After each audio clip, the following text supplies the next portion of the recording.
siku zote anakumbukwa mtu ambaye alivaa medali ya dhahabu, mtu ambaye aliinua taji mwisho wa siku. Kwa hiyo kitu ambacho unakiona kwa Fadlu ni kwamba anakubali watu mfurahie hatua ambazo mmepiga, lakini ultimately furaha hizo pia zisichukue muda mrefu, kwa sababu mwisho wa siku zawadi kubwa ni taji lenyewe.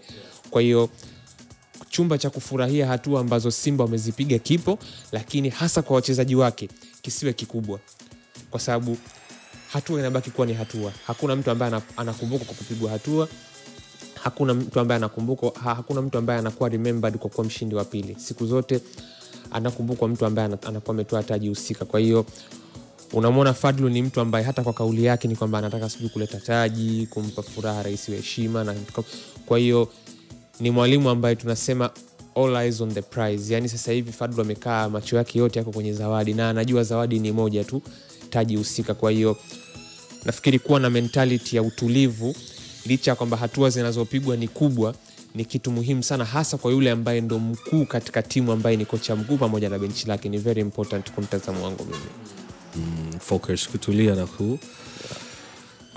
kuwekeza kila kitu kwa yale ambayo yamebaki kwa sasa.